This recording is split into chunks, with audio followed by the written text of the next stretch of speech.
نعم. السلام عليكم. وعليكم السلام ورحمة الله. مال هاد الكتبيه اخايش؟ هاد الكتبيه نعمات حتى هي الصومعة رقم جوج ديالها رقم واحد. لا دابا هذا ماشي هو الموضوع ديالنا نعمات. زيد.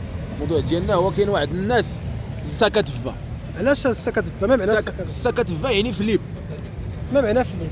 مخشوشين معاق. بارك عليا اخويا. باش ندخلوا في الموضوع الله يجزيكم بخير. زيد. واحد قال لواحد قال انت قلبك بيض والناس تيحبوك، وهذاك السيد في الضلال لعل هو مغني مشهور. قال له انت دابا مادام ان الناس يحبوك وضع عليك الله تعالى القبول في الارض. الدليل هو ان الناس وان الناس يحبوك. هذا راه سكت هذا احمق. لكن النبي صلى الله عليه وسلم قال ان الله عز وجل اذا احب عبدا نادى جبريل يا جبريل اني احب فلان فاحبه. مزيان. وينادي جبريل في اهل السماء يا اهل السماء ان الله يحب فلانا فاحبوه. ويوضع له القبول في الارض. مزيان. ولكن واحد القضيه السي احمد. زيد. ان الله لا يامر بالفحشاء اتقولون على الله ما لا تعلمون. لا انا النبي صلى الله عليه وسلم قال اسمع اسمع ان الله ولا اذا رايت الله يعطي العبد الدنيا على معاصيه ما يحب فإنما هو استدراج. ثم تلقى الله عز وجل قال الله لما نسوا ما ذكروا به فتحنا عليهم أبواب كل شيء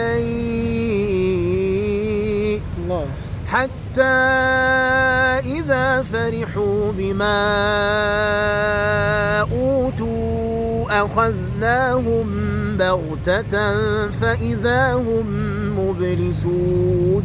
اللهم صل. الله يجزيكم بخير الإخوان. الشاهدوا دروك تينشروا الفسق، تينشروا الفجور، لا من الغناء لا من التمثيل لا من الرقص لا من كذا. تقول الحمد لله وفقني الله ودرت واحد الالبوم الحمد لله راه هذا الفيلم بيخرج ويعجب الناس والحمد لله. هذا اعوذ بالله راه من اتعس الناس مجاهر. وقال لي هذا قلبه بيض والذي لا رب سواه لا اعلم قلبا اسود من هذا القلب. ما دليله؟ دليل حديث النبي صلى الله عليه وسلم. صلى الله عليه وسلم. النبي صلى الله عليه وسلم يقول كل امتي معافى نعم الا المجاهرون الذين يجاهرون بالمعاصي فما بالك بالذي يدعو الى المعصيه. كذلك حديث النبي صلى الله عليه وسلم ان القلوب تعرض الفتن على القلوب عودا فايما قلب اشربها نكتت فيه نكته سوداء. اي وقت ديال المعاصي والذنوب فقلبه اسود بحديث النبي صلى الله عليه وسلم. وايما قلب انكرها ما دارش هذيك الذنوب نكتت فيه نكته بيضاء حتى يصير على قلبين.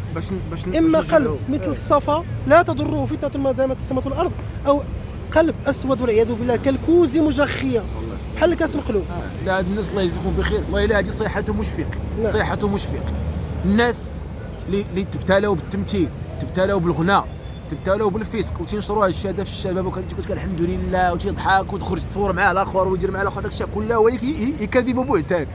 تخدع نفسك وتيخدعك الشيطان والعياذ بالله. وراه قلبك راه من شوف واخا تقول لي ترى انا تنبغي الخير لعباد الله والله شر منك ما كاين.